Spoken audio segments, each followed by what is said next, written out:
Bueno, pues vamos a comenzar con la segunda mesa de la tarde. Los congresos que organiza Lorenzo siempre son muy intensos, justamente por esa vocación de que haya debate y discusión. Bien, la idea es comenzar a hablar, después de esta primera mesa que ha servido para introducir algunos de los problemas, de algunas concretas garantías y mecanismos concretos de garantías frente a los posibles sesgos y discriminaciones algorítmicas. Las presentaciones de los ponentes las hago ahora de golpe, ¿vale? Además, como ahora tenéis la información respecto de todos ellos a mano, simplemente muy brevemente, la primera en intervenir será Alba Soriano, que es profesora aquí en el Departamento de Derecho Administrativo y que precisamente su tesis doctoral fue sobre los posibles sesgos que pueden generar los algoritmos cuando se usan para tomar decisiones y cómo restaurar la igualdad frente a estos posibles problemas.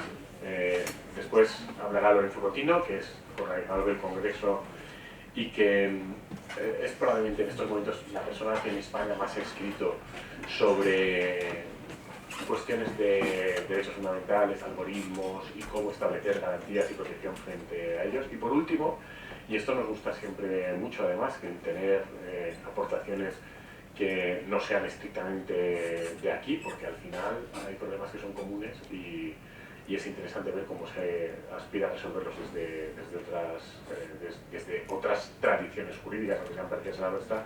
Tenemos a Marco Emilio Sánchez Acevedo, que viene de la Universidad Católica de Colombia y que nos hablará de los mecanismos de buena administración, ¿no? para establecer garantías y protecciones. Así que sin más, Alba, pues...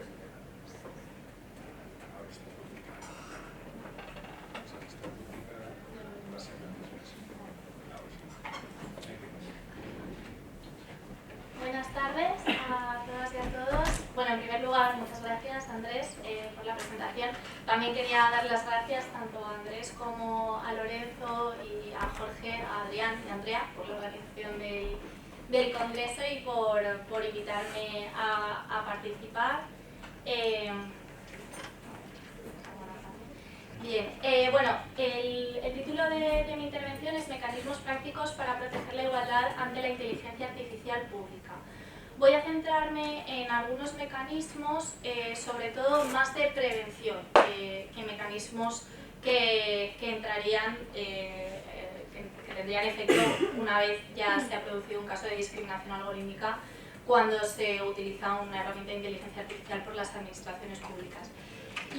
Los mecanismos en los que me voy a centrar en realidad son mecanismos que podrían utilizarse tanto por parte del sector público como también para controlar algoritmos empleados en el ámbito privado, pero sí que es verdad que algunos de ellos, por ejemplo, sobre todo voy a hablar bastante porque estamos trabajando en ello, sobre la creación de registros de algoritmos públicos. Este es un mecanismo que es mucho más fácil implementarlo y para controlar algoritmos públicos que en el ámbito privado. Entonces, bueno, pues me centro sobre todo en esa perspectiva. Bien, el primer mecanismo que quería comentar es la...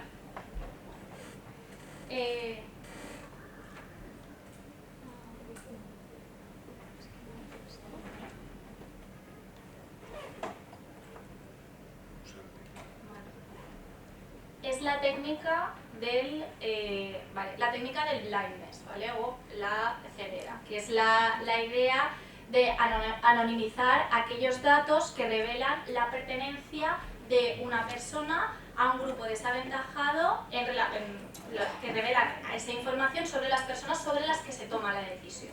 Cuando hablo de grupo desaventajado me refiero, dentro de lo que son las categorías sospechosas de producir discriminación,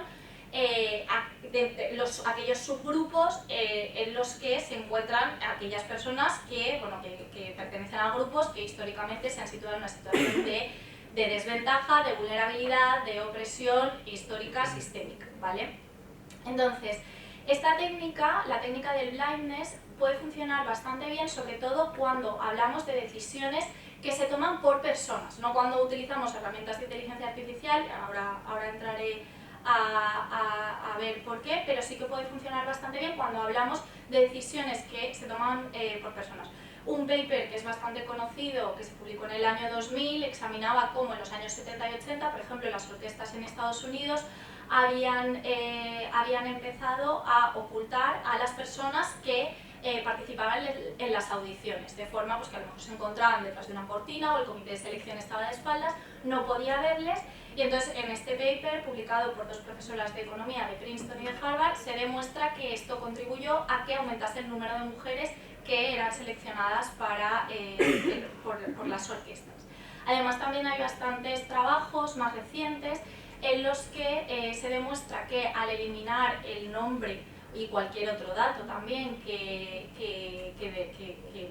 muestre la pertenencia al grupo desaventajado de un currículum, es mucho más fácil que se eviten situaciones de discriminación, cuando hablamos de que son personas sobre todo las que están seleccionando. Esto sobre todo pues, se ha estudiado en relación con el nombre cuando pues, revela que el origen nacional de la persona, revela el sexo, etc. Y bueno, esto contribuye entonces a evitar situaciones de discriminación en este contexto. Partiendo de esta idea de no podemos discriminar sobre la base de datos que no conocemos, el artículo 9 del Reglamento General de Protección de Datos incorporó esta idea al establecer la prohibición de tratar datos personales que revelasen el origen étnico, racial, opiniones políticas, convicciones religiosas o filosóficas, orientación sexual, etc. Entonces, son datos que no coinciden plenamente con las categorías sospechosas, pero que, bueno, que más o menos sí que hay cierto solapamiento. Y la idea, en principio, de este precepto era efectivamente evitar que se produjesen situaciones de discriminación. ¿Qué pasa con esta técnica? Encontramos diferentes problemas. El primer problema, y se da en general, es que si utilizamos esta técnica, la utilicemos en decisiones tomadas por seres humanos o en contextos en los que se utiliza la inteligencia artificial, en realidad no estamos abordando la discriminación de raíz, se está abordando la discriminación en una capa muy superficial, no estamos atacando el elemento sistémico, el elemento estructural de la discriminación. Y luego ya entrando en el ámbito de la inteligencia artificial, en realidad con las herramientas que se están utilizando y que se están desarrollando de manera creciente, nos encontramos con que estas herramientas son capaces de detectar la pertenencia a grupos desaventajados, incluso cuando estos datos han sido omitidos, incluso cuando en principio se supone que el sistema no tiene la posibilidad, no tiene acceso, no ha sido entrenado con acceso a esos datos. En principio, el artículo 9, para solucionar esto, nos dice el tratamiento de datos personales que revelen el origen, es decir, no solo el dato en sí, sino cualquier otro dato asociado. ¿Qué pasa? Que nos encontramos con herramientas tan potentes que son capaces de establecer correlaciones que no podemos prever ex ante, que no podemos predeterminar, bueno, pues de este dato va a extraer el sexo de esta persona o la raza, etc. Y luego, por otra parte, otro de los problemas con los que nos encontramos es que al utilizar la técnica del blindness también dificulta el propio control de la discriminación, porque si no tenemos acceso a datos sobre la raza, a la hora de controlar si el sistema está discriminando con base en la raza, si existe esta prohibición de tratar los datos, también puede dificultar el control. Entonces, sobre todo teniendo en cuenta este último problema, la propuesta de reglamento de inteligencia artificial, en el artículo 10, establece que en la medida en que sea estrictamente necesario para garantizar la vigilancia, la detección y la corrección de los sesgos asociados a los sistemas de inteligencia artificial de alto riesgo, los proveedores de dichos sistemas podrán tratar las categorías especiales de datos personales que se mencionan en el artículo 9. Es decir, precisamente con el objetivo de prevenir, de corregir estos posibles sesgos, sí que podemos tratar, y así también tratar de fondo el problema de la discriminación, sí que se pueden procesar estos datos. Entonces, este sería un poco, a rasgos generales, la primera técnica o el primer mecanismo que se puede utilizar o que se ha intentado utilizar, que ha fracasado un poco y bueno, que se ha corregido ligeramente, que es la técnica del blindness. Bien, el segundo mecanismo, y me voy a referir a este brevemente, es el control de las bases de datos. Me refiero a este mecanismo a continuación porque también precisamente el artículo 10 de la propuesta de reglamento de inteligencia artificial se refiere a aquellas acciones que deben de llevarse a cabo por las organizaciones que están desarrollando sistemas de inteligencia artificial para gestionar esas bases de datos con las que se entrenan los sistemas de inteligencia artificial.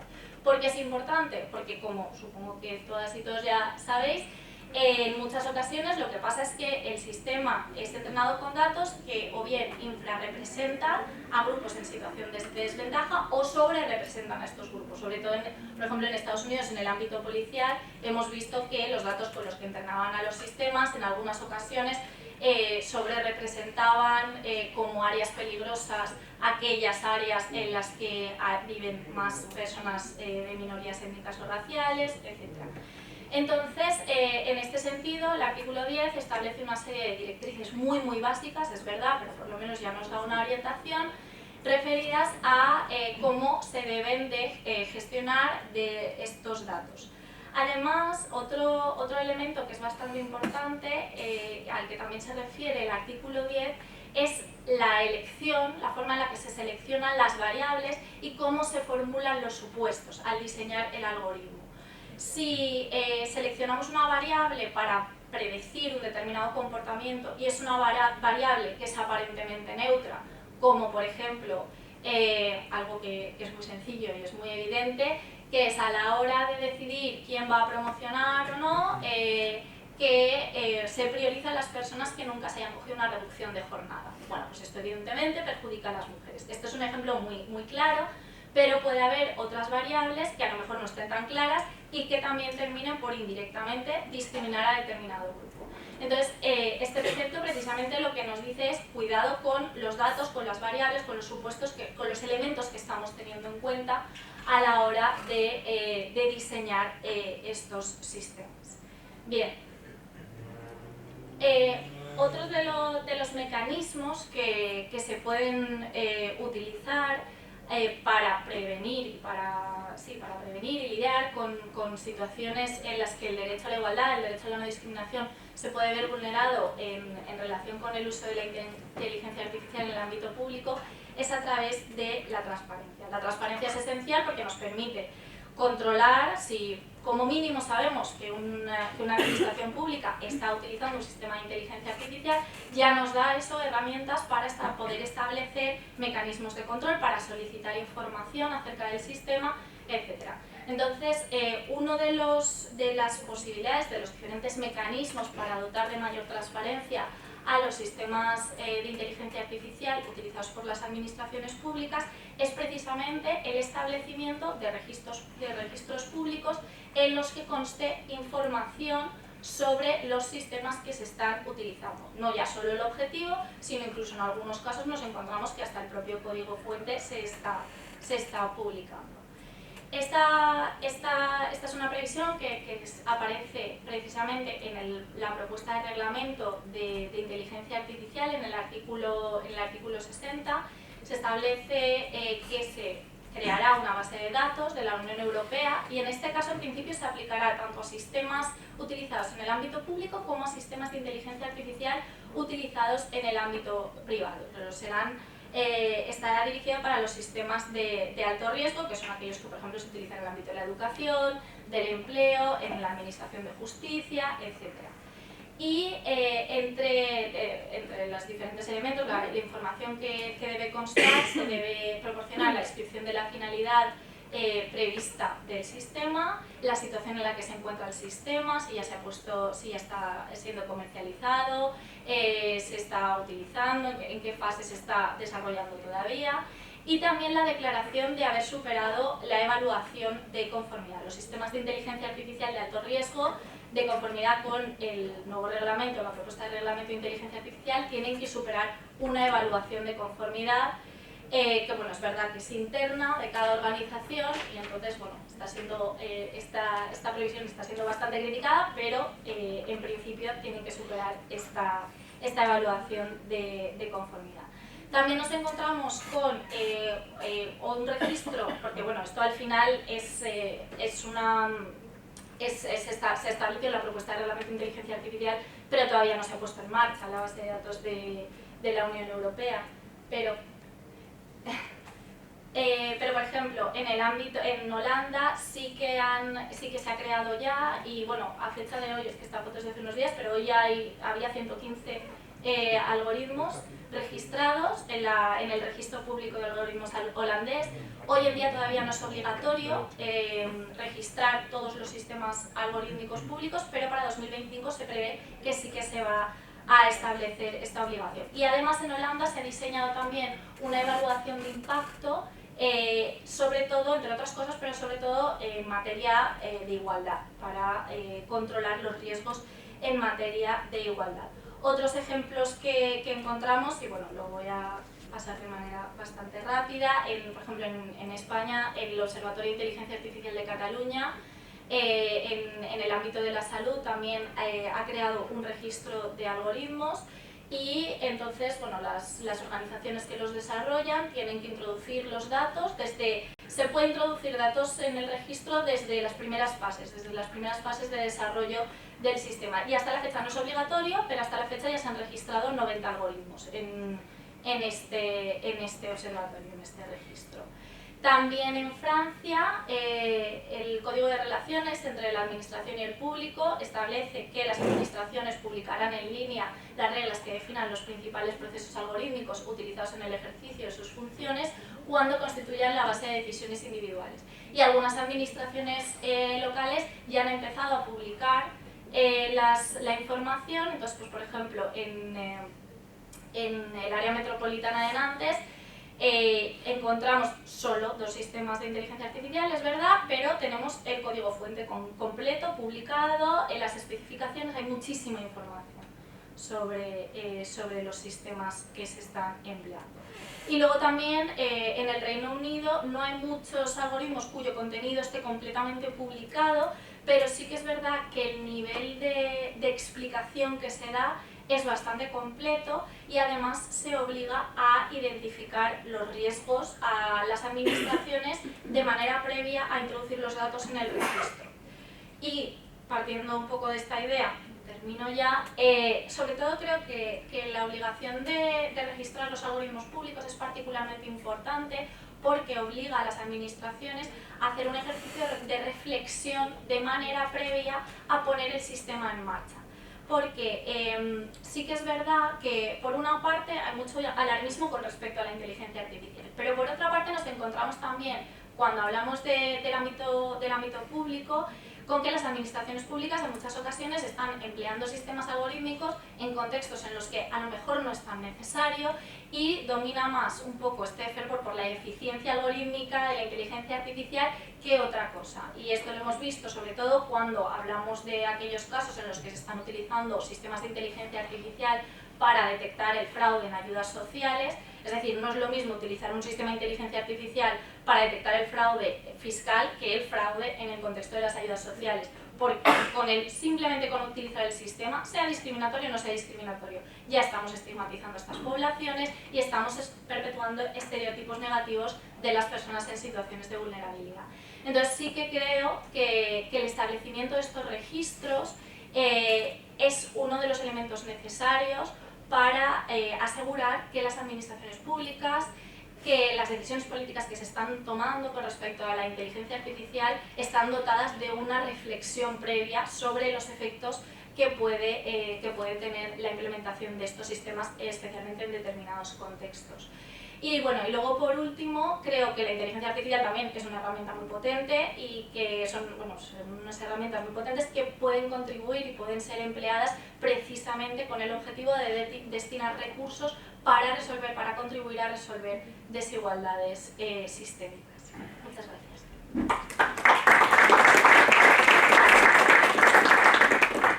Pues muchísimas gracias.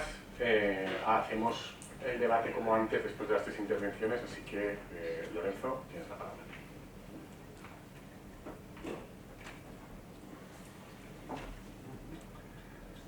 Buenas de nuevo, muchísimas gracias por la moderación improvisada, Andrés. Y bueno, pues no nos sobra mucho tiempo para decir pues uno siempre quiere decir muchas más cosas de las que razonablemente la otra persona puede asumir. Simplemente diré que en breve ha de salir publicado un trabajo de más de 100 páginas sobre la discriminación y los sesgos en la administración pública. Y ya solo leer el índice del trabajo me llevaría los 10 minutos, con lo cual, pues cuando salga, pues ya en parte ahí puede interesar, pero estaba un poco atento a todas, bueno, un poco atento, estaba muy atento a todas las intervenciones anteriores, porque digo, a ver qué se va diciendo ya y qué voy descartando. Y entonces, en ese sentido, pues aunque alguna cuestión se va a reiterar, pero sí que aprovecho pues que ya se han dicho bastantes cosas y mucho mejor que las diría yo. Pero sí que el punto de partida también, algo conceptual, y es que hablamos de inteligencia artificial, pero en general hemos de incluir, no en el concepto de inteligencia artificial, sino ya lo hemos dicho, el uso de algoritmos públicos, que pueden ser meras fórmulas matemáticas, la automatización o la solo automatización, sino el uso de software. Es decir, muchos sesgos y discriminaciones se producen por sistemas que no son de inteligencia artificial. Eso sí, la inteligencia artificial especialmente genera sesgos y discriminación, o son más peligrosos aún y hay que poner más garantías si cabe los sistemas cuanto más autónomos son. Y esto ya en parte ya se ha señalado, pero sí que es cierto que buena parte de los remedios y garantías valen para todo, y algunas especialmente, y a más peligro, para los sistemas autónomos. Del mismo modo, también como aclaración, no se suele leer en la doctrina, es la diferenciación del concepto de sesgos y discriminación. Da mucho más juego hablar de discriminación, que además te dan subvenciones y cosas de estas, estoy haciendo una parodia, pero la realidad es que el problema de los algoritmos no es tanto la discriminación, sino los sesgos. Muy básicamente definidos, los errores. Y eso sí, buena parte de esos errores pueden generar discriminación. Los ejemplos que solemos poner en el sector público pues vienen centrados en el sexo, raza, y hay algunos casos más que también estarían dentro de las categorías típicas especialmente prohibidas de discriminar. Pero a veces los sesgos llevan a tratos diferentes, masivos, más o menos masivos, por los que una persona es perjudicada por el uso público de un algoritmo o un sistema de inteligencia artificial y no tiene absolutamente nada que ver la causa con algo relativo a las causas típicas de discriminación. Es decir, se generan problemas. Yo aquí quería introducir, porque en la doctrina no se habla, pero sí que está bien, la nueva ley de no discriminación de junio del 2023 introduce la categoría, que no suele estar en la doctrina, de discriminación por error. Y lo cierto es que la mayoría de las veces, normalmente no hay un ser malicioso que ha diseñado el sistema de inteligencia artificial para que discrimine a un grupo o colectivo, que a veces sí, o normalmente el sistema autónomo que coge una dirección equivocada, normalmente, lo que quería decir normalmente son errores, y normalmente no voluntarios. Puede haber de todo. Y aquí la categoría que más juego nos puede dar es el de la discriminación por error. En todo caso, el tratamiento de estas, lo digo porque dentro del derecho de discriminación es bastante complejo, y ahora pues no podría resolver mi intervención en ello, pero creo que es especialmente interesante. ¿Por qué? Porque el análisis jurídico es diferente. Para ver si hay una discriminación por error, esencialmente lo que hay que ver es la gravedad del error, porque hay errores asumibles. Oye, un 0,001 es asumible. Pues bueno, si es para que explote una central nuclear, no es asumible. Pero si es para dar un turno para comprar el pan, sí que es asumible. Es decir, hay que analizar con criterios ponderados que los juristas podemos hacer el grado de impacto que puede tener ese error. Y una vez constatado el error y analizado si es relevante, pues entonces ya el análisis básicamente es si no es admisible, pues entonces se considera que ha habido una discriminación por error para la persona que ha sido el objeto de ese error algorítmico. Lo digo porque el resto del tratamiento jurídico suele variar. Aquí, bueno, hablo de Alba, que ha dedicado su tesis doctoral a esta materia, a la cual hay que remitir a un par de libros, si no me equivoco, y a no pocos artículos, pero lo digo, este recorrido lo hace de manera mucho más exhaustiva, pero yo sí que, por ejemplo, no comparto mucho con ella, por ejemplo, la aplicación de las discriminaciones.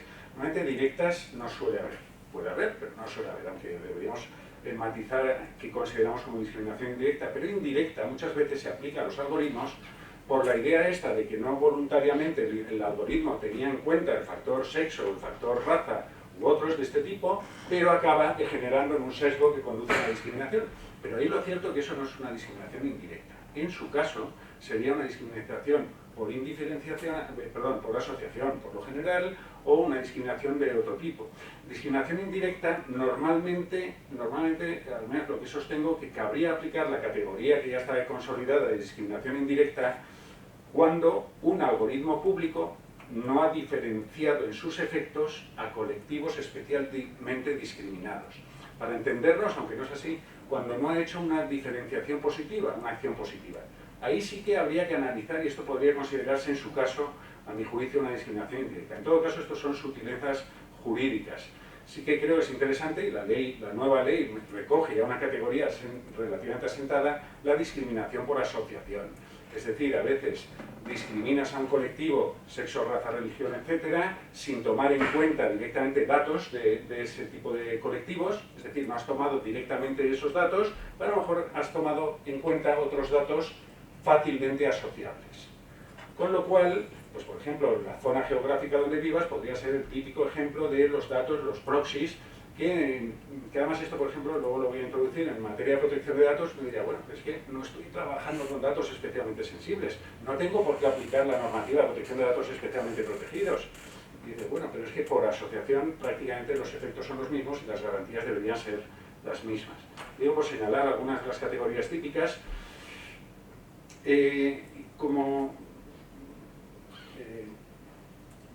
más allá de estas categorías, también lo que quería hacer una reflexión que no se suele hacer es qué pasa cuando los algoritmos, porque tienen errores o tienen sesgos, producen diferencias de trato no justificables, que eso es una discriminación, pero no relacionadas con sexo, raza, religión y otras categorías especiales. Muchas veces de esto se olvida, pero es que muchas veces los algoritmos se proyectan y es donde generan estas discriminaciones, normalmente por error. Entonces, en el ámbito público, lo que he sostenido en este escrito, que en el ámbito de lo público, por lo general, y esto a mí no me gusta nada entrar en debate, los algoritmos son unos reglamentos, y solo me resulta útil ese debate para considerar que es que estamos ante una carencia brutal de que las administraciones que usan algoritmos o sistemas de inteligencia artificial no lo hacen con ninguna base legal, ni ninguna estructura normativa, ni ningún soporte o instrumento normativo, por lo general. Entonces, claro, ahí sí que es donde falla todas las bases, entonces ya no hace falta que sean reglamentos o no reglamentos, es que falta una base. ¿Cuánto será necesaria más o menos base normativa a través de instrumentos reglamentarios de su más variada naturaleza o de ley? Pues depende de los impactos, porque si el impacto es en derechos fundamentales en general o en protección de datos, ahí hay una habilitación y una obligación de ley clarísima. Si son datos especialmente protegidos, se necesita y mucho una ley de calidad, de especial calidad. El Tribunal Constitucional Alemán acaba de pegar un repaso, y algo que no nos es ajeno, y es que los sistemas automatizados, ni siquiera de inteligencia artificial, necesitan una base legal y una regulación, pero no solo decir se podrá. No, se podrá con estos datos, con estas técnicas, con estos bancos de datos, solo para estas finalidades, y si no, es inconstitucional, y ya está. Y por supuesto, no todo es datos personales, no todos son tratamientos de datos personales, pero hay que dar un mínimo de cobertura normativa. Cuando volvemos a mi terreno, entonces, cuando no se trata de una discriminación especialmente prohibida, pues habrá que ver si la norma que da cobertura a ese procedimiento y a su automatización o paso a la inteligencia artificial permite establecer diferencias. Y es que normalmente las normas no permiten establecer diferencias, al menos sobre todo en el terreno de sexo, raza y religión. Y bueno, concluyo en la parte de no discriminaciones especialmente prohibidas. Lo que quería señalar es que en el uso de sistemas automatizados, más allá de la cobertura normativa que pueda tener más o menos imperfecta, lo que sostengo es que básicamente lo que se exige son las generales exigencias de prohibición de la arbitrariedad y motivación. Es decir, cuando un algoritmo genera o no errores o genera o no diferenciaciones, pues lo que se necesitará es al menos que se pueda explicar de manera razonable y se fundirá por lo general con el análisis administrativo de la no arbitrariedad y de la necesidad de una justificación. Esto se incrementará más, por ejemplo, cuando se están ejerciendo potestades discrecionales o se están utilizando sistemas de inteligencia artificial para conceptos jurídicos indeterminados, es decir, a mayor arbitrariedad que tiene a mayor discrecionalidad de la administración, pues se necesitarán más garantías o más justificaciones de por qué el sistema ha tomado una garantía. Y ya pasamos a los sistemas públicos, algorítmicos y sobre todo de inteligencia artificial, que sí que establecen diferencias en sexo, raza, religión, es decir, categorías especialmente sospechosas de discriminación. Pues aquí lo que no he leído por lo general en la doctrina es que en la mayoría de los casos un sistema público que trata de manera diferente por estas categorías, lo que está haciendo es tratamientos de datos especialmente protegidos. Artículo 9, que tiene unas exigencias de legalidad muy grandes, recordadas por nuestro Tribunal Constitucional y recientemente por el Tribunal Alemán, o anteriormente también por el caso de Siri, aunque no lo centró tanto en datos personas, pero también. Es decir, se va a necesitar, oye, que tu sistema de inteligencia artificial, pues vale, ¿dónde está la ley que te permite que utilices este sistema?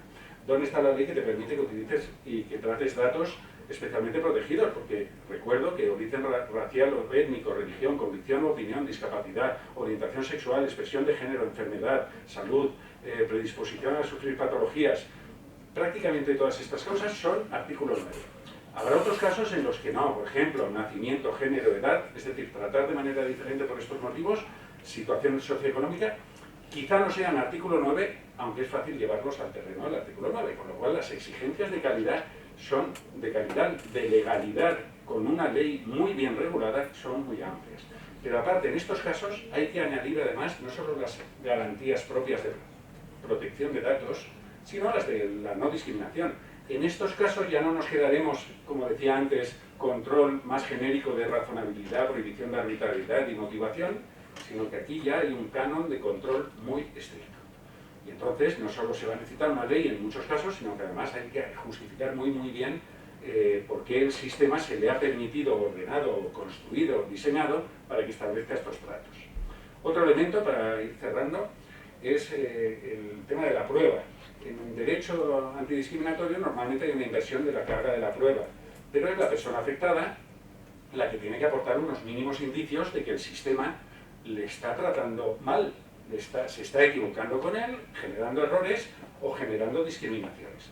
Pues bien, en este supuesto yo sostengo que en principio va a haber una inversión de la carga de la prueba, que esto es lo natural, pero que incluso ni siquiera va a ser necesarios muchos de estos indicios por la situación de indefensión en la que queda el ciudadano, porque normalmente tiene una asimetría con la administración por no poder tener ni idea de cómo funciona este sistema, por la falta de transparencia, porque igual ni sabe que está siendo sometido a este sistema, y entonces digamos que ya es la propia administración la que va a tener que demostrar casi automáticamente, en la mayoría de los supuestos en los que haya esta asimetría, que no está discriminando y tendrá que probar, y habría que entrar en mucho detalle, que cumple con todos los requisitos de desarrollo del sistema de inteligencia artificial.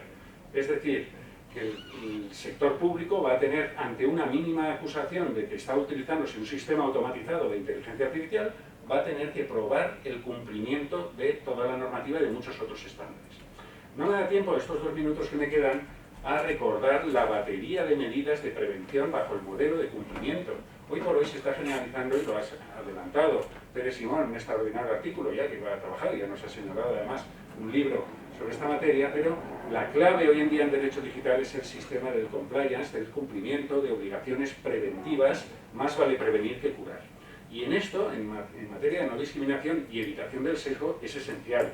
Son remedios, grupos muy amplios de remedios estandarizados en Países Bajos. Especialmente subrayaría el caso de Países Bajos como la reacción que ha tenido el gobierno y muchas instituciones como el Parlamento sobre los estudios de impacto algorítmico de los algoritmos públicos, Tribunal de Cuentas, etcétera, etcétera. Todas las instituciones se están poniendo al día en Países Bajos.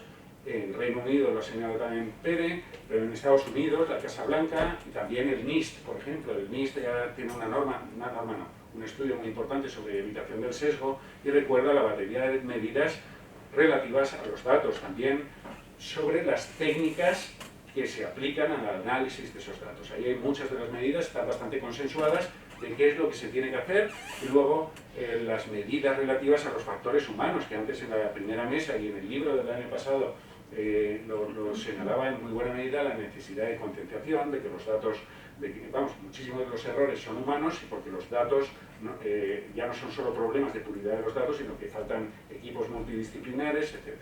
Pero bueno, para concluir, lo que sería en buena medida algo para desarrollar más tiempo es muchas de estas baterías de medidas preventivas ya son obligatorias. ¿Por qué? Por protección de datos. La inteligencia artificial trata datos cuando se aplica en el sector público, o en el momento que los individualiza el sistema se aplica a una persona, o ya en las fases previas. Entonces, sí o sí, muchas de estas medidas, el diseño, desarrollo, implementación y evaluación de los sistemas, el ciclo de vida, son ya obligatorias por protección de datos. Y si encima el sistema hace decisiones solo automatizadas, mucho más intensas. Privacidad en diseño, por defecto, análisis de riesgo, estudio de impacto, son obligatorios por defecto en todo uso público de inteligencia artificial. Y también recordaría el principio de calidad y veracidad del dato. La Agencia Española, ya en sus dossiers sobre inteligencia artificial, ya ha estandarizado un montón de cosas que son pura gobernanza y calidad del dato, que también se ha regulado en Cataluña. Está muy bien regulada la gobernanza del dato en Cataluña. Pero esto ya está regulado y ya es obligatorio. Y ya, la verdad que concluyo, me voy a aplicar mi propia medicina. Si encima el sistema es de alto riesgo, se evalúa que un tercio de los sistemas públicos serán de alto riesgo, un 10% de los privados, un 30% de los públicos. Si es de alto riesgo, aplicaremos obligatoriamente todas las baterías, no solo de protección de datos, sino a más las del Reglamento de Inteligencia Artificial. Y recuerdo esencialmente, y a muchas las ha señalado Alba, sobre todo toda la batería de medidas de calidad y gobernanza del dato y de robustez. Aunque el Reglamento de Inteligencia Artificial no incluye ni una sola vez la palabra o explicabilidad, o sesgo, o discriminación, sí que establece muchas medidas para evitarlas, que pasarán a ser obligatorias, cuanto menos para los sistemas de alto riesgo. Bueno, muy bien, muchísimas gracias.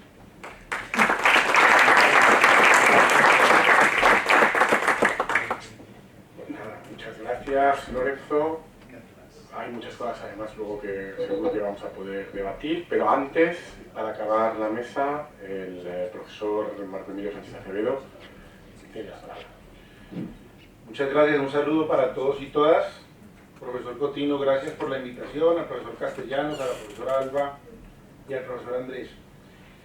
Me corresponde a mí, la buena administración algorítmica y el debido proceso frente a los sesgos incorporados en el genérico derecho a la buena administración pública electrónica, que en su momento, hay que decirlo desde ya, fue mi tesis doctoral hace ya 8 años, cuando hablamos de la buena administración pública electrónica. En este caso, pues, como miembro del Grupo de Investigación en Derecho Público y Tecnologías de la Universidad Católica en Colombia. Cuando los algoritmos terminan convirtiéndose en decisiones administrativas, en reglamentaciones, consecuencia toman decisiones, también hay que garantizar el debido proceso. Cuando las decisiones son automatizadas, sin intervención humana, también hay que garantizar el debido proceso. También hay que garantizar la buena administración pública electrónica. También cuando se usan sistemas de inteligencia artificial. Por eso tampoco entro en el debate en torno a si son o no reglamentaciones. En cualquier caso, en cualquiera de los casos, siempre deberá existir un respeto integral a ese principio básico, hoy convertido en derecho de la buena administración, que responde a concepciones que van más allá del solo cumplimiento de las formas y las obligaciones propias legales de las autoridades, y que van a convertir al ciudadano en el centro de la preocupación de las normas que ordenan esa actividad administrativa. Así está contenido en las propias definiciones propuestas de la Carta de Derechos, por lo menos de la Unión, donde nos dice precisamente esa voluntad de situar al ciudadano en el centro de las preocupaciones. Por eso, efectivamente necesitaremos normas, pero probablemente menos de las que nos estamos imaginando, porque debemos acudir primero a las normas que ya existen. Unas normas, por ejemplo, que en su momento fue tratada en mi tesis, contenida en la Carta de Derechos Fundamentales de la Unión Europea, derecho a la buena administración, un derecho que trae incorporados el derecho a que las instituciones, órganos, organismos de la Unión traten sus asuntos de manera imparcial, equitativamente, el derecho a ser oídos en la toma de decisiones cuando nos afectan desfavorablemente, la obligación que incumbe a la administración de motivar sus actos, la reparación del daño. Son derechos que están contenidos en el derecho a la buena administración pública y que trascienden a la esfera del uso de las tecnologías de la información y las comunicaciones por las distintas autoridades y que todos conocemos están contenidos en nuestra Constitución española, también en muchas constituciones latinoamericanas, particularmente artículos específicos de buena administración que todos hemos referido, el 103, el 32, el 31.2, y muchos estatutos de autonomía que hoy, y normas específicas que reconocen la buena administración pública electrónica, y ahí en esa buena administración pública electrónica se incorpora el concepto de buena administración algorítmica. Entre los distintos derechos específicos comprendidos en ese derecho a la buena administración está el referido a la imparcialidad e equidad que conectan con el principio de igualdad y no discriminación, el trato imparcial y equitativo, sea un principio que, valga decirlo, permite la limitación precisamente a los poderes públicos en torno a la desviación del poder. Todos los ejemplos que hemos escuchado el día de hoy en torno a los sesgos no dejan de ser decisiones que la autoridad pública, las autoridades públicas toman en torno a los ciudadanos. Decisiones que deben estar debidamente motivadas, con garantías del debido proceso y que en consecuencia en ese mandato de buena administración pública les limita frente a la prohibición del desvío del poder. Pero también incorpora el derecho fundamental a ser oído antes de que se tome la decisión en contra suya cuando la medida individual afecta desfavorablemente. En muchas de esas situaciones, cuando se presentan decisiones, óigase bien, automatizadas, sin intervención humana, a través de algoritmos que terminan siendo verdaderas reglamentaciones o con sistemas de inteligencia artificial, en cualquiera de los casos, si existe una decisión que sea contraria precisamente le afecta desfavorablemente de manera individual al ciudadano, pues esa persona tiene derecho a ser oída, así está reconocido en la Carta y en muchas normas que todos conocemos.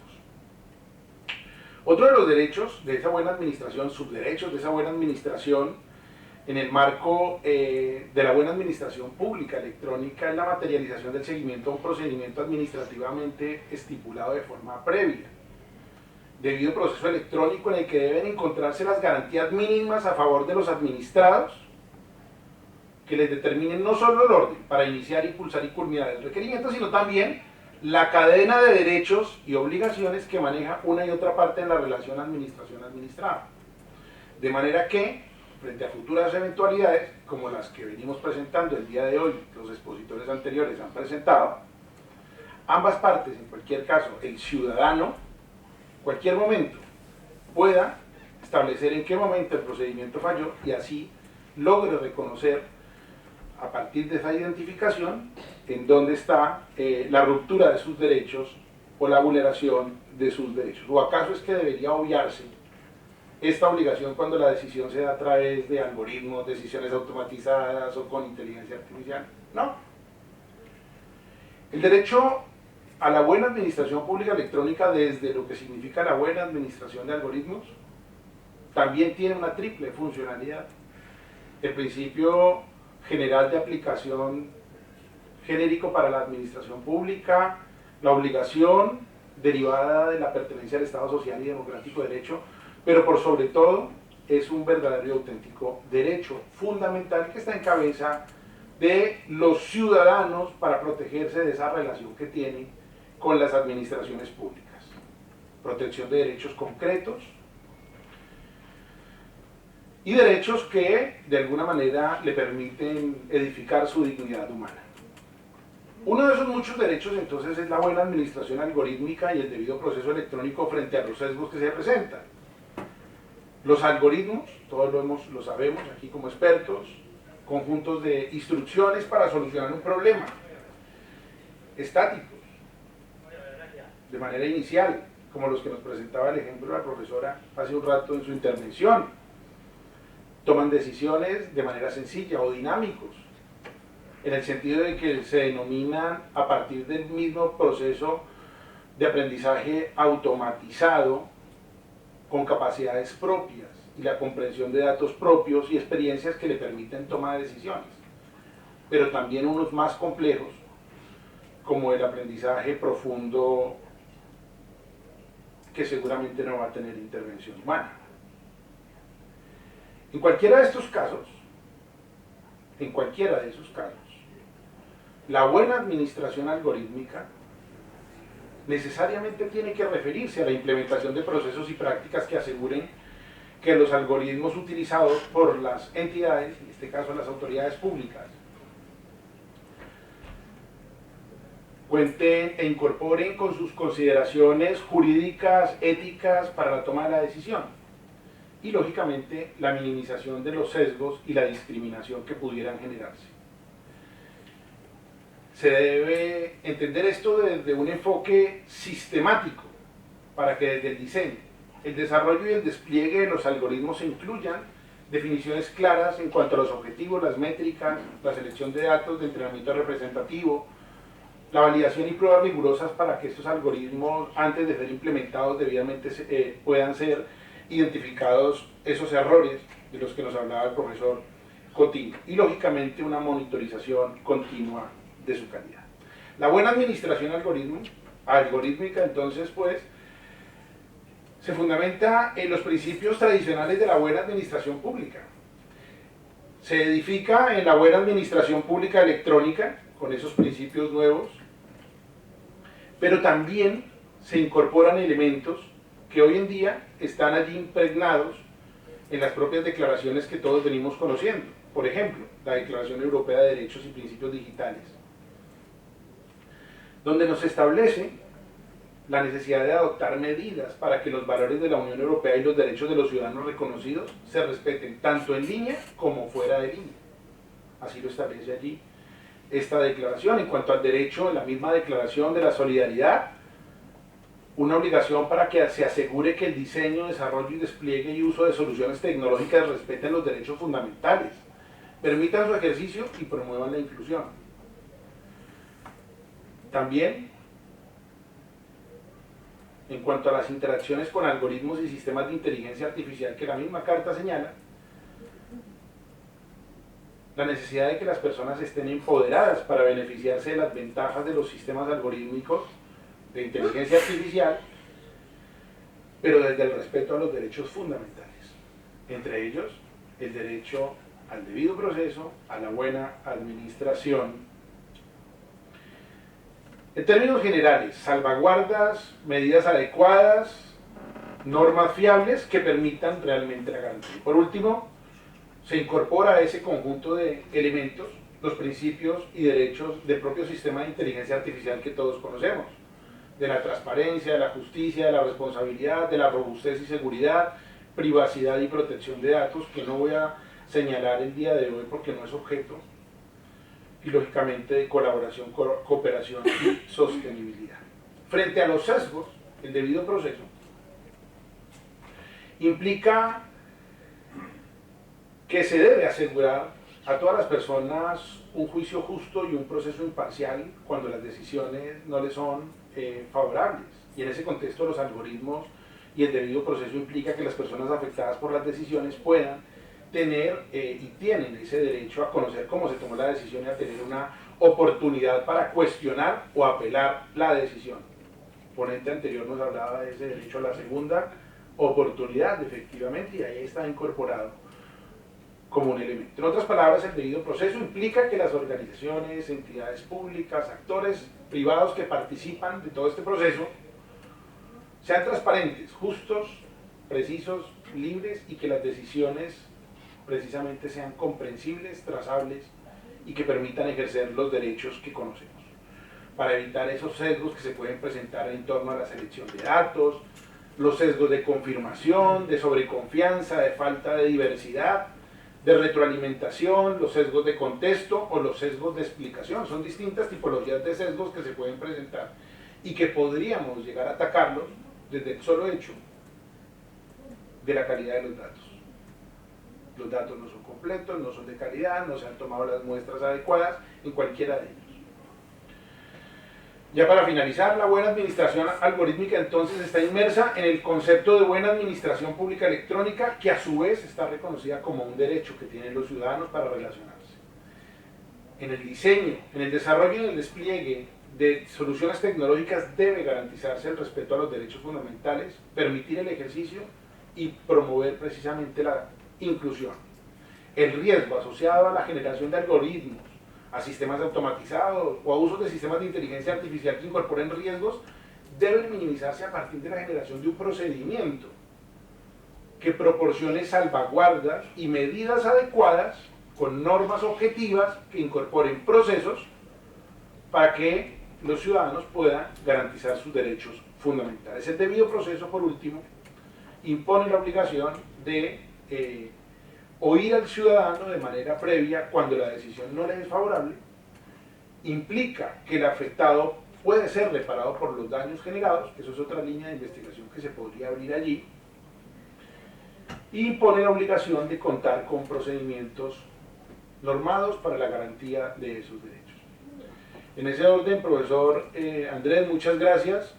Esta es una reflexión pequeña en torno precisamente a cómo desde un derecho que ya existe, que tenemos allí reconocido, que ha sido estudiado como es el derecho a la buena administración pública electrónica, derivan un conjunto de derechos, entre ellos este que hoy planteamos como el derecho a la buena administración algorítmica y el respeto al debido proceso. Esto que está pasando en Europa les quiero contar como anécdota. Yo llevo 23 años entre Bogotá y Barcelona, soy abogado también aquí en España, hice mi tesis doctoral acá, pero esto que está pasando aquí en España no es que sea el único lugar, esto está pasando en todas partes del mundo. En Colombia tenemos la desfortuna, diría yo, algunos dirían que es la alegría de tener a la primera juez que hace una audiencia en el metaverso. O sea que ustedes ya se imaginarán esto, cómo lo tenemos convertido, yo diría, en un circo. Esto no es un circo, esto es un tema de derechos, de la garantía de los derechos de los ciudadanos en sus relaciones en el ciberespacio, entre otros muchos, el derecho a la buena administración pública electrónica, del que venimos hablando desde hace varios años y que ya viene siendo incorporado en distintos documentos, tanto normativos como en profundidad académicos. Muchas gracias y muy amable por la invitación, profesor.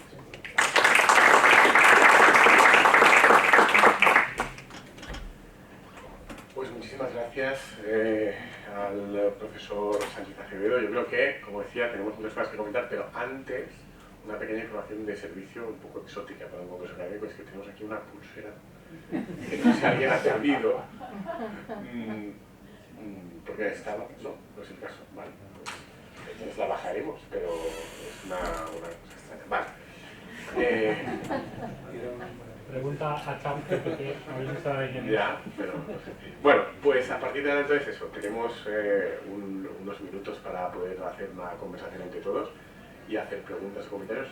Yo tengo una pregunta que es muy sencilla para todos y es: ¿hay alguna diferencia práctica relevante entre tratar esto desde la perspectiva de los sesgos o desde la discriminación en cuanto al marco jurídico para ello? Porque desde la ignorancia me da la sensación de que es muy parecido lo que estabais diciendo, pero quizás se me escapa algo. De todas formas, esta pregunta subsidiaria de otras que pueda haber. ¿Alguna pregunta, comentario, intervención? Sí. ¿Puedes acercarte, Pérez, y así hacemos esto de que... Exacto. Bueno, muy rápido. No, yo de paso me siento, ya tengo una edad. No, a ver, creo que Lorenzo hablaba de que había que superar esto, ¿no? Del debate sobre si son o no son reglamentos, sobre todo que no sean arbitrarios, y el tema de la motivación. Y entonces yo quería preguntarte, o también a los demás ponentes, la motivación, ¿cuándo? ¿Cuándo, diría? Es decir, ¿antes o después? Cuando hablamos de administración, es decir, ¿antes o después de la decisión? Sé que en teoría debería de ser antes, pero no sé si las administraciones públicas pueden hacer un poco como el Tribunal Constitucional, ¿no? Es decir, primero decido, luego publico la nota informativa y luego ya alguien que redacte los fundamentos. Y creo que esto es relevante, porque si hay que programar el algoritmo, como decíamos antes, para darle esa característica de explicabilidad, es decir, que él mismo motive por qué toma una decisión en un caso concreto, esto es realmente complejo. Pero si optamos por la fórmula de después, siempre podemos integrar ChatGPT a cualquier solución tecnológica y que se invente los fundamentos a posteriori. No digo que sea exactamente este el ejemplo que realiza el Tribunal Constitucional, pero sí parecido en cuanto a que se produce ex post. Muchas gracias. Sí, Juli, lo mismo. Que como estamos diciendo que he grabado para poderlo poner luego, bueno, doy por hecho que, como sabéis que estáis siendo grabados, le habéis puesto autorización tácita para que luego no lo vuelve. Sí, no, yo felicitar a los tres ponentes y un par de cuestiones para ampliar la conversación. Una al profesor Cotino y otra a Sánchez Acevedo, ambos. En el caso del profesor Cotino, ha insistido en el concepto de error en su ponencia. Yo he creído entender que ha insistido sobre todo en el error desde la perspectiva de discriminación por error, ¿no? Pero pueden haber otros errores que no sean discriminatorios. El concepto de errores me parece que es más amplio. Entonces, si lo he entendido bien y pudiera dar alguna consideración extra. Y para el señor Sánchez Acevedo, una pregunta. Le sigo el hilo lógico para llevarlo a un tema, a bajarlo más concreto, ¿no? Usted nos habla del derecho a una buena administración, eso nos lleva a la exigencia de un procedimiento debido. El procedimiento debido incorpora, entre otras cuestiones, un trámite de audiencia, ¿no? Como dice el derecho inglés, hasta Dios escuchó a Adán y Eva antes de expulsarlos del paraíso. Eso nos lleva a que debe abrirse trámite de audiencia, que se puedan presentar, se le deba explicar al interesado que puede ser afectado por la decisión qué materiales hay en el expediente hasta el momento y él pueda alegar lo que le convenga, con lo cual debe entender los materiales que existen. El derecho a una buena administración, en esa secuencia lógica, exige que las alegaciones del interesado en audiencia deban ser consideradas atentamente por el órgano que va a decidir, con la diligencia debida al debido cuidado, en la terminología del Tribunal de Justicia de la Unión Europea, del Tribunal Supremo Español, en fin. Entonces, si todo esto es así, yo le digo mi hipótesis, a ver qué le parece a usted, si le he seguido bien el proceso. Si todo esto es así, eso nos establece una regla general, y la regla general es que no son posibles decisiones automatizadas sin intervención humana, porque como va a tener que escucharse al interesado afectado, va a deber existir en ese trámite de audiencia una intervención humana. Y no van a ser posibles, como regla general, decisiones automatizadas administrativas, salvo en los casos que nos dice nuestro derecho en España, la ley de procedimiento administrativo común, o que el interesado renuncie a la audiencia, o que solo se tengan en cuenta documentos que él ha presentado. Fuera de estos casos, la decisión automatizada sin intervención humana no sería posible debido al procedimiento debido que incorpora la audiencia como exigencia de la buena administración. ¿Esto le parece sensato? ¿No le parece sensato? He seguido el hilo de la explicación. Gracias. Muchas gracias, pues vamos contestando ya y así no acumulamos muchas preguntas. Bueno, y tiene que ver también con lo que se habla de la motivación, simplemente. En el trámite de audiencia se le tiene que dar vista del expediente, se le tiene que explicar, es decir, debe poder entenderlo. Antes lo hablábamos en el descanso, ¿no? Yo creo que aquí puede haber un poco un choque de civilizaciones, ¿no? Entre tecnólogos y juristas. No tiene por qué ser así, porque los tecnólogos viven en un estado de derecho. Entonces, en un estado de derecho, lo que no puede ser explicado no debe ser usado. Y eso es porque estamos en un estado de derecho, con independencia del avance de la técnica o de las posibilidades técnicas. Entonces también lo dejo ahí. Pues. Muchísimas gracias, Juli. Pues, si quieres, empiezas tú, Marco, y luego Lorenzo.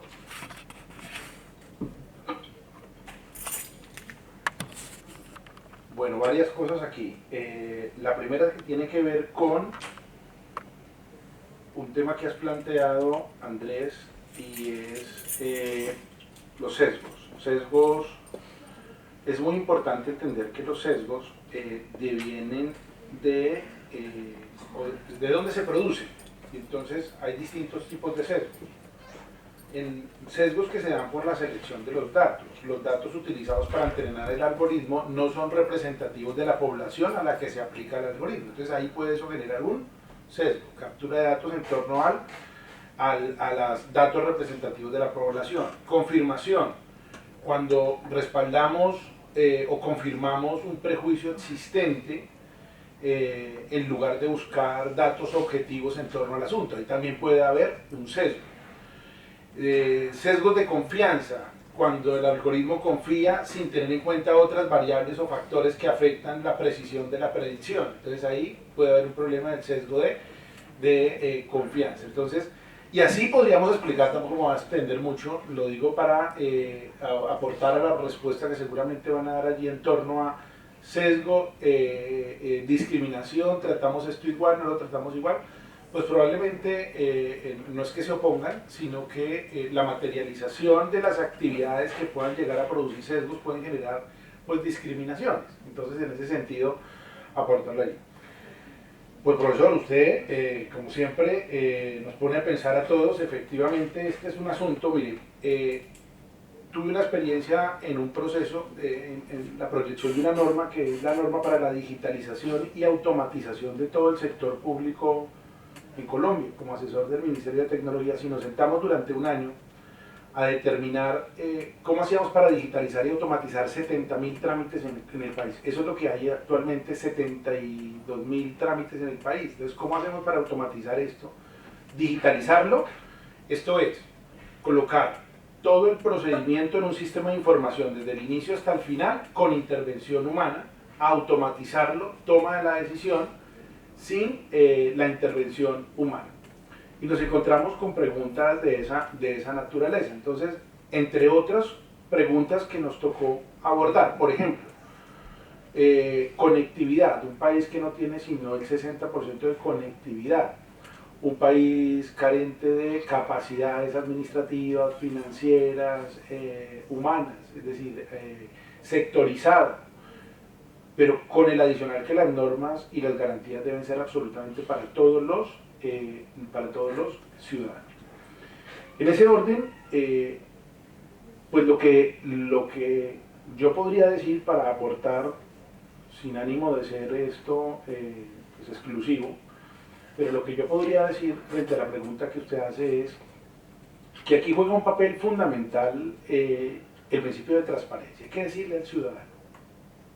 ¿Qué decirle? Es decir, no podemos pelear, hay que buscar como un punto de equilibrio entre las garantías procesales que nosotros conocemos, que todos hemos estudiado, y la incorporación de nuevas tecnologías, entre otras muchas tecnologías emergentes. En el tema vinculado a tecnologías emergentes de inteligencia artificial, la propia incorporación de algoritmos en los procesos, pues uno teóricamente tiene que decir que hay que garantizar los derechos, hay que garantizarlos y hay que garantizar el que conozca el proceso, el que conozca los documentos, el que se motive la decisión.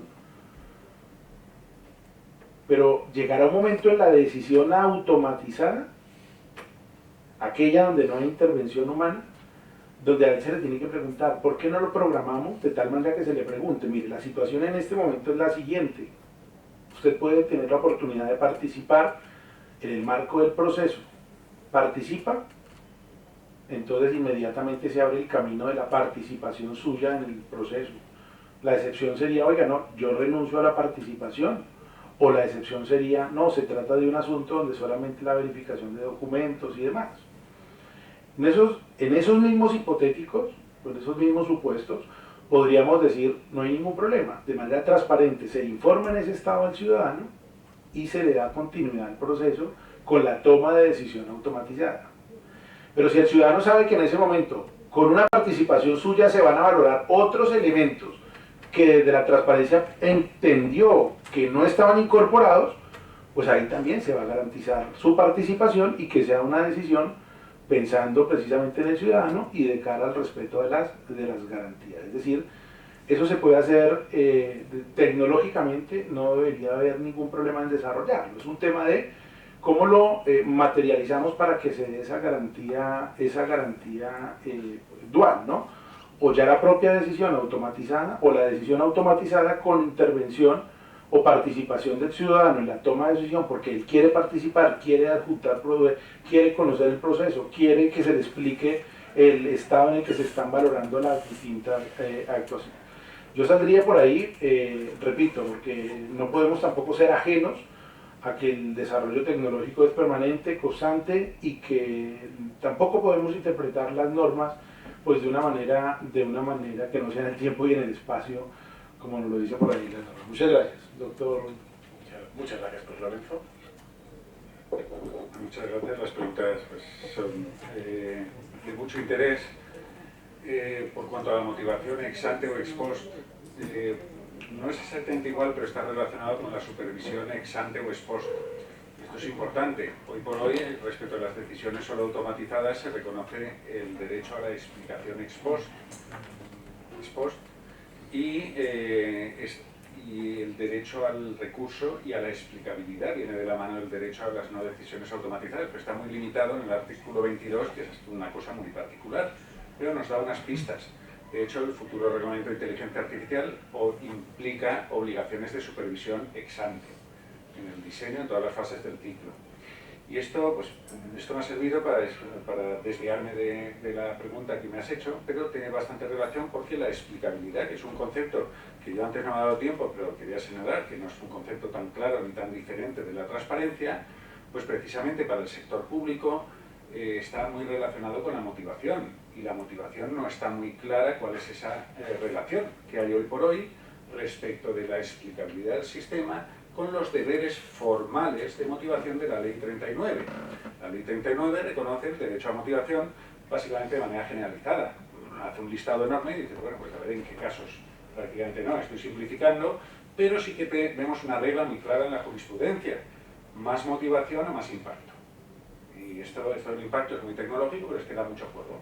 Y la jurisprudencia vinculada al 9.3 y al 24, la necesidad de motivación, los actos discrecionales especialmente, para poder supervisar jurídicamente y poder recurrir, en su caso, el acto administrativo. Con lo cual, ahora voy a tu pregunta, que no es tan fácil. Creo que es muy importante que en los sistemas, por ejemplo, de alto riesgo, no es exactamente la misma explicabilidad de la que habla el artículo 22, porque la supervisión humana del artículo 13 del Reglamento de Inteligencia Artificial, falta definir, no va tanto por la explicabilidad.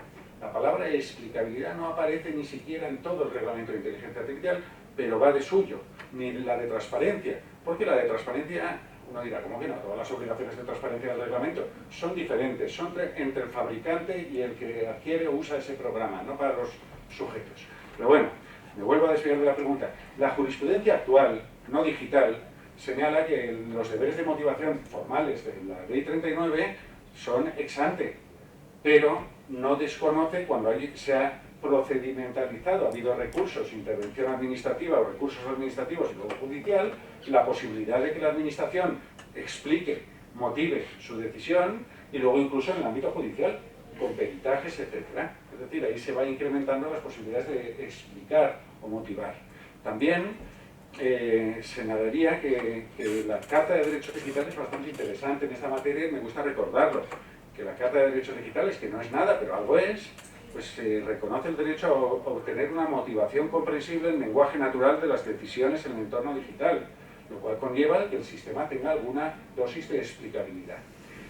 Cuando digo explicabilidad, insisto, es que no estoy tan de acuerdo contigo cuando dices que es algo tan diferente de la transparencia, porque creo que un sistema de inteligencia artificial puede ser bastante explicable y motivar muy suficientemente sus resoluciones con dosis de transparencia, con buenas dosis de transparencia, qué datos, qué sistemas, qué tecnologías se emplea, qué baremación, como sea esto, y además la explicabilidad, que esto lo subraya siempre Andrés, muchas veces va, y por eso introducía en el título de este año, algoritmos abiertos, no solo transparentes y explicables, sino abiertos, porque te permite también que juegues con ellos, es algo que siempre existe Andrés y bueno, en el grupo, que una forma de hacer explicable un sistema es que te dejen jugar con él, que te dejen practicar con él, que te dejen entrar en el sistema e introducir muchas pruebas.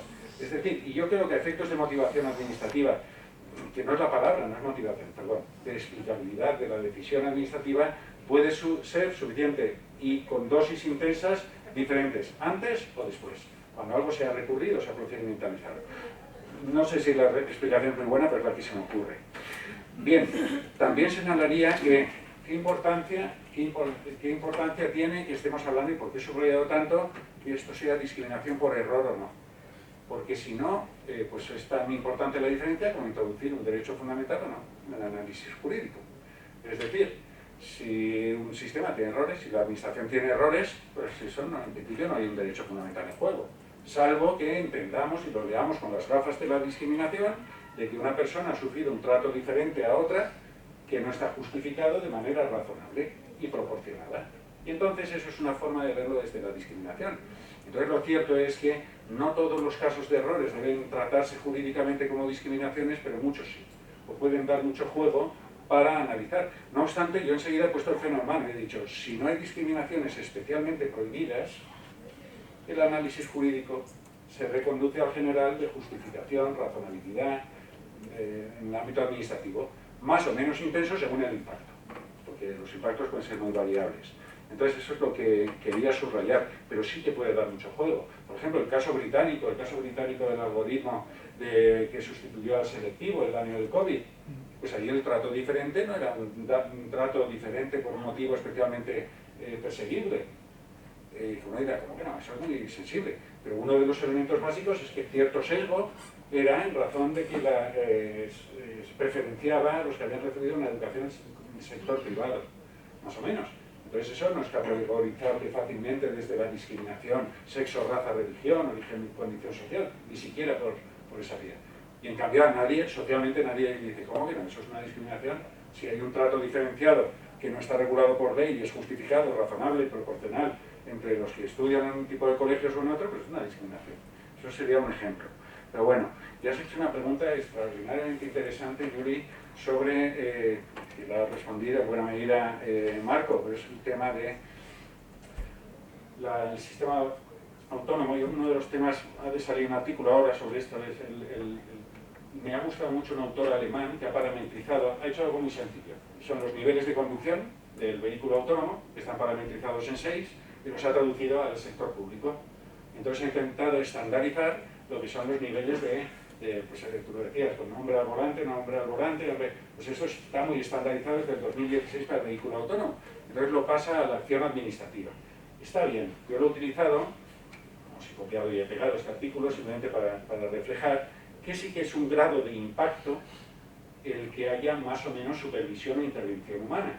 Entonces eso sí que es un elemento relevante a tener en cuenta, como otros muchos, para saber si la automatización o el uso de inteligencia artificial tiene más o menos intervención o supervisión humana.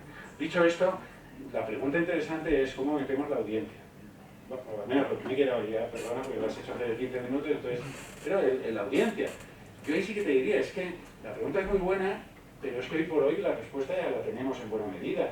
El derecho a la audiencia en la práctica, en la mayoría de las actuaciones administrativas, es reconducible a la propuesta de resolución.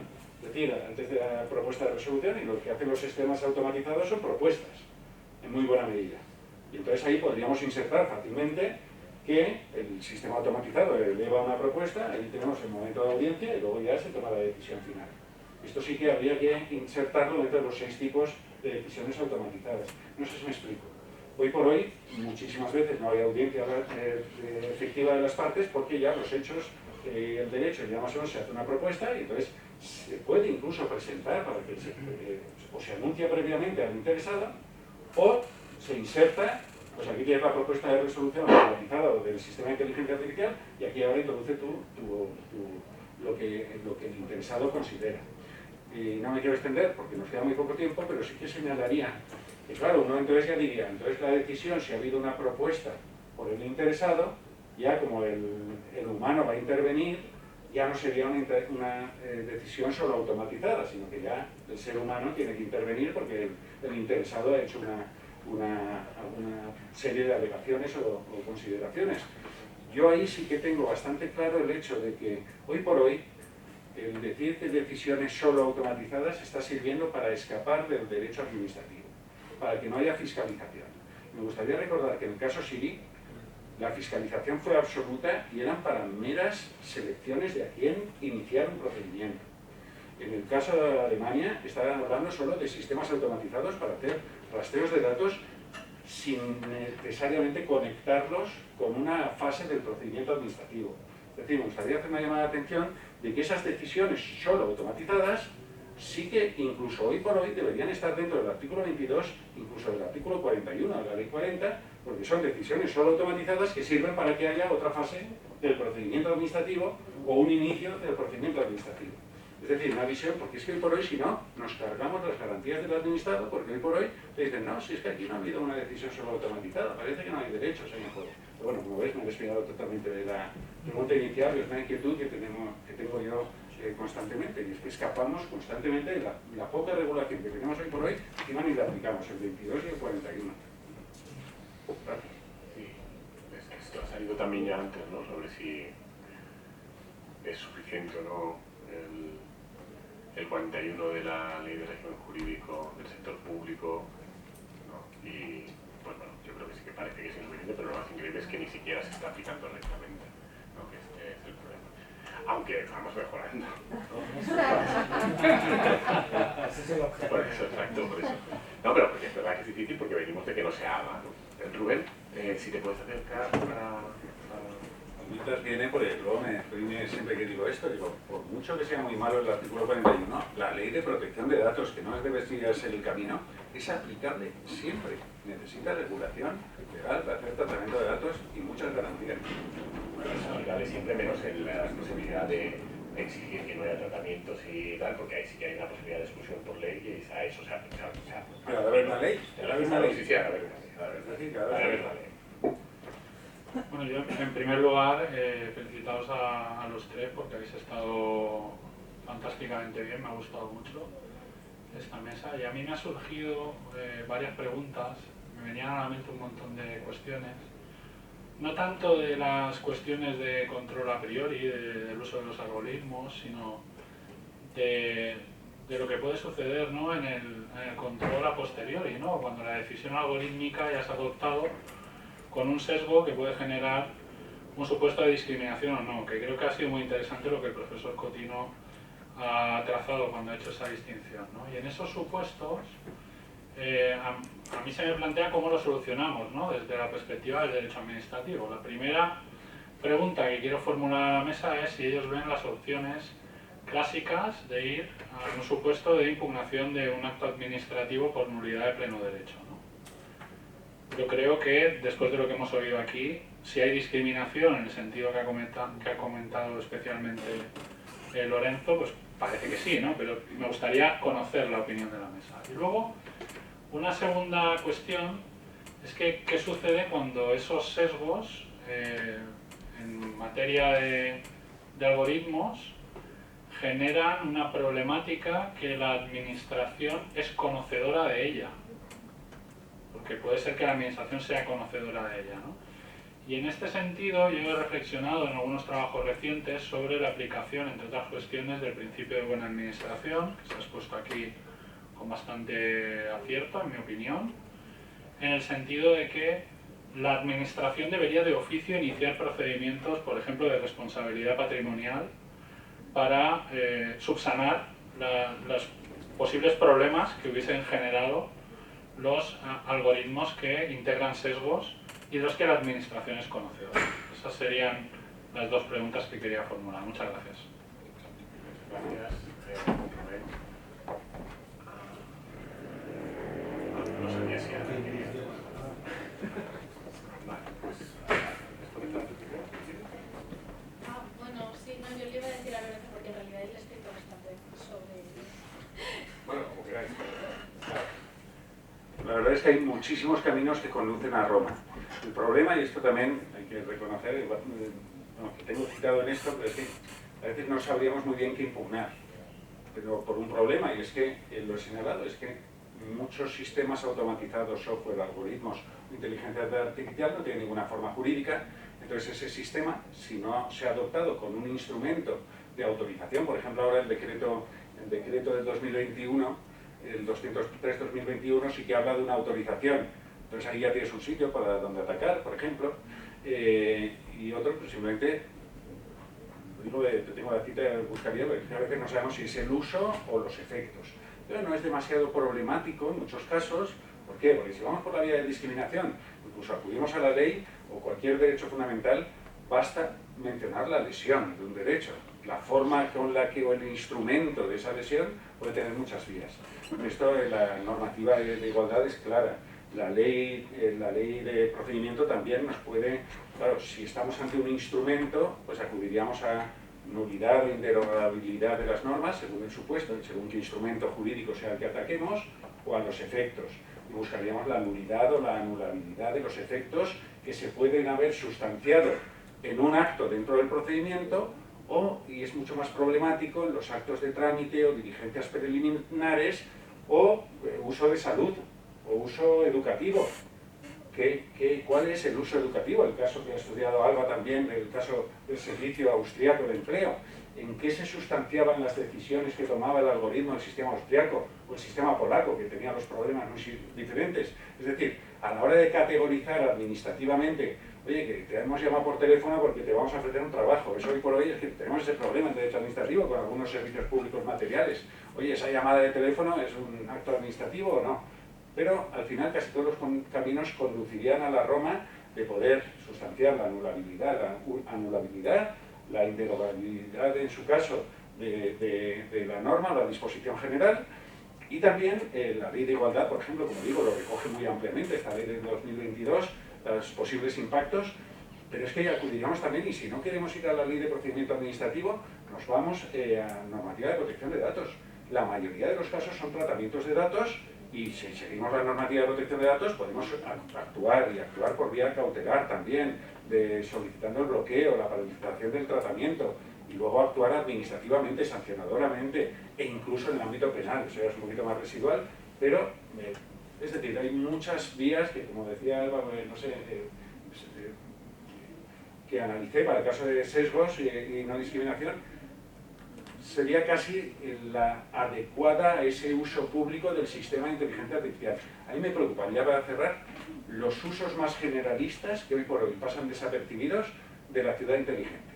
La ciudad inteligente está utilizando muchísimos, o cada día, y eso queremos que sea una ciudad realmente inteligente, para la toma de decisiones colectivas, políticas, decisiones administrativas de carácter general. Y ahí, como no percibimos que haya afectados, es mucho más difícil atacarlas. Y además no toman forma jurídica más que en las tomas de decisiones, que muchas veces el eslabón entre lo que la ciudad inteligente nos está facilitando datos e ideas y la medida, cómo se resuelve esa medida, es muy difícil cohonestarla. Entonces ahí darle garantías es bastante más difícil. Yo por eso propongo, y no soy el único, y seguro que el libro de Pérez Simón sobre los estudios de impacto, me encanta Mantelero, un autor que además publicó en abierto el año pasado en Springer un libro sobre todos estos temas, pero lleva mucho tiempo diciendo que hay que introducir fórmulas de participación y fórmulas de hacer conocedores y parte a la sociedad civil en este ámbito de decisiones que escapan mucho porque nunca los percibimos los individuos. Pero hoy por hoy cada día son más. Deberían ser, yo me encantaría que se tomen decisiones basadas en datos y en sistema de inteligencia artificial, pero estamos muy desprotegidos ante ellas. Y ahí sí que veo que en esas el derecho lo tiene mucho peor. Gracias. Antes simplemente por comentar, esto claro, los administrativistas, como yo creo que somos gente rara, tenemos nuestra propia visión y entendimiento de la diferencia entre nulidad y anulabilidad, que básicamente es que no hay diferencia. Y entonces, que los efectos de la nulidad y de la anulabilidad los modula en ambos casos el juez y pueden ser muchos votos, pero ahí sí que hay una diferencia y es si tienes abierto el plazo, en la práctica, si tienes abierto el plazo para recurrir o no, porque cuando es nulidad de pleno derecho tendrías la posibilidad de activar la revisión de oficio, hubiera pasado el tiempo que hubiera pasado. Entonces, en ese sentido, desde esta perspectiva... Andrés, es muy interesante, perdona, no te quiero cortar, pero sobre todo, si al final una decisión con un sesgo me ha caído hoy y dentro de 3 años se demuestra que el sistema generaba sesgos que me perjudicaban. Si vamos por la vía de la nulidad podemos atacar eso. Si vamos por la vía de la anulabilidad... Ahí voy, quiero decir que entonces para nosotros el efecto importante es ese, que es que si es nulidad lo tienes abierto. Entonces creo que es razonable a partir de la lógica de funcionamiento y de los problemas que pueden aparecer, por esto que comentas, que quede abierto. Y como además también cuadra jurídicamente, porque es fácil decir que en la medida en que ha habido una discriminación, ha habido una afección a un derecho fundamental, con lo cual estaríamos dentro de una de las posibilidades de nulidad de pleno derecho, me parece que la respuesta canónica debería ser, es decir, si encuentra hay una mínima sospecha de discriminación, esto es nulidad, y la consecuencia va a ser que lo va a tener usted abierto. Lo cual no significa que luego le vayan a resarcir totalmente, le vayan a identificar totalmente, porque eso ya lo modulará el juez, porque al final es lo que acaba ocurriendo, ¿no? Que la nulidad y la anulabilidad permiten a los jueces que los efectos de la sentencia y de esa declaración varíen mucho, pero al menos lo tienes sabido. Entonces yo te diría que sí, yo creo que sí. Pero, y me extiendo un poco más, el caso Siri, que es este que tenemos que comentar, pues, bueno, lo hacemos todos, ¿no? Lo del bono social. A mí me parece un ejemplo de hasta qué punto tenemos a día de hoy un sistema insatisfactorio. Es decir, ¿cómo puede ser que tengas una serie de impugnaciones hechas por una asociación que ha demostrado que el algoritmo está funcionando mal y que no respeta lo que dice el ordenamiento jurídico respecto de cómo hay que asignar el bono social, y que tranquilamente las sentencias que tenemos hasta ahora lo que dicen es, bueno, muy bien, ya usted recurra individualmente esa decisión, pero no tiene derecho ni a recurrir el algoritmo, ni a mirar el algoritmo, ni a decir nada respecto al algoritmo. Esto ya me parece una deficiencia.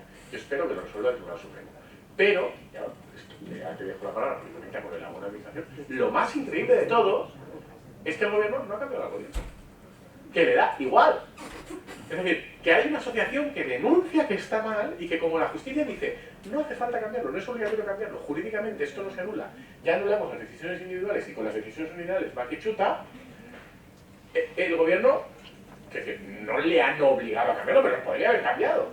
Pero como no le han obligado, pues no lo ha cambiado y sigue funcionando mal. Entonces, es una cosa increíble, que tiene que ver con la buena administración, pero también tiene que ver con cómo la buena administración se consigue en ocasiones con incentivos de derecho hard, como decir, no, mire, es que en estas situaciones voy a permitir que se anule el algoritmo y el algoritmo se ha anulado si demostramos que está haciendo mala interpretación de... Es que es así de surrealista, es decir, sabemos que hay un algoritmo que tiene que respetar una regulación jurídica en un reglamento y que en la práctica es el que está asignando o no lo asignando y que funciona mal y no lo anulamos porque dicen que no se puede anular. Creo que aquí hay un problema, o sea... Y se puede solucionar por muchas vías, pero habría que solucionarlo. Y hasta ahora no lo hemos solucionado. Paco. Sí, solamente Rubén hace una pregunta que es fundamental en el marco de la protección y el control posterior. Nosotros lo hemos analizado desde distintas vertientes. Si se trata de proteger derechos individuales, particularmente, como pudieran ser los que ha mencionado el profesor Lorenzo, protección de datos, uno podría ir allí por una vía individual. Si se trata de derechos colectivos, por ejemplo, hoy en día existe un algoritmo en la Corte Constitucional que selecciona las tutelas, la eventual revisión. Recursos de amparo. Sí. En los recursos de amparo que se tramitan ante la Corte, que es la máxima autoridad constitucional. Y ese algoritmo, pues nadie lo conoce. Claro, pero por otro lado, tenemos, que lo hemos analizado, la posibilidad de instar medios de protección de derechos e intereses colectivos en el marco precisamente de derechos vinculados a esas actividades que se están realizando, pero también nulidades o reparaciones directas. Responsabilidad patrimonial del Estado por uso o mal uso de tecnologías, un ataque informático que genera la parálisis de un ministerio y que ocasiona que el puerto se colapse. Los contenedores no podían ingresar al país porque el sistema no estaba expidiendo las autorizaciones de ingreso. Entonces, quien tenía un contenedor en el puerto, pues pagado 2 días, terminó teniéndolo 15 días, 20 días, no pudiendo entregar los productos y demás. Claro, responsabilidades derivadas del mal uso de tecnologías que fácilmente podría uno trasladarlas a todo el ámbito de las tecnologías emergentes, inteligencia artificial y demás. Entonces básicamente sí, los mismos caminos generales, pero lógicamente aplicados en el tiempo y en el espacio. Muchas gracias. No sé si Alba quieres contar algo. Sí, bueno, a ver, no es tanto sobre justamente lo que estamos hablando ahora, pues que lo del tema de la discriminación por error es que yo sigo sin verlo de todo.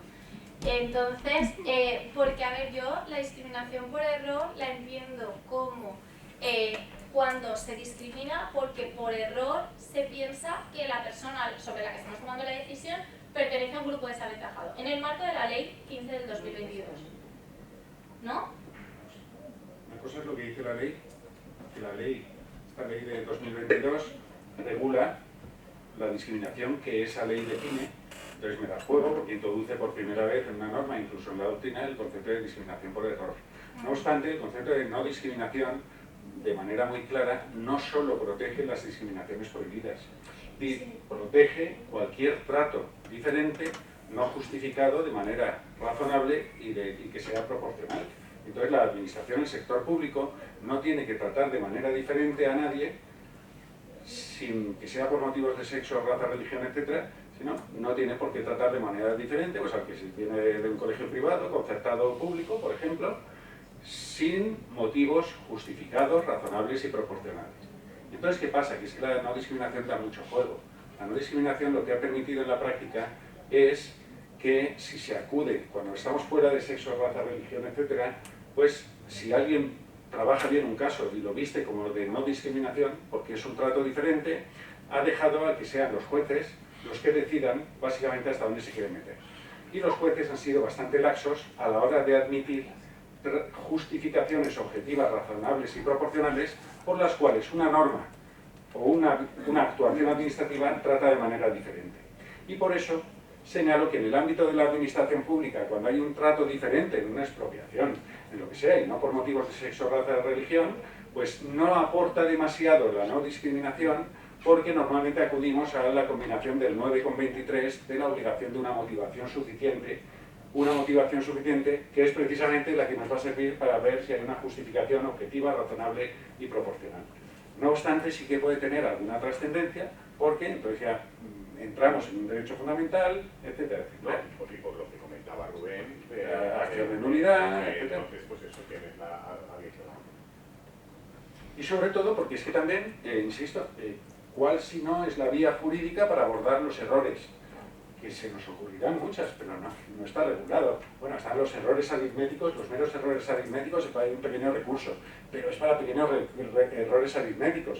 Es decir, que el error de la administración, pues uno dirá, pues mira, el derecho a la buena administración, que no se equivoque, ¿no? Pero como otra de las vías es el derecho a no discriminación. Pues si no hay más preguntas o comentarios, como a los 15 minutos de retraso con los que hemos empezado esa mesa, ya hemos acumulado 15 más, y son prácticamente las 8, lo podemos dar por concluido. Muchísimas gracias por asistir y por la paciencia hasta este momento. Simplemente recordaos que mañana a las 9:30 seguimos, ¿vale? Mañana, pues eso, hasta la hora de comer, y a las 9:30 aquí, con más, ¿no?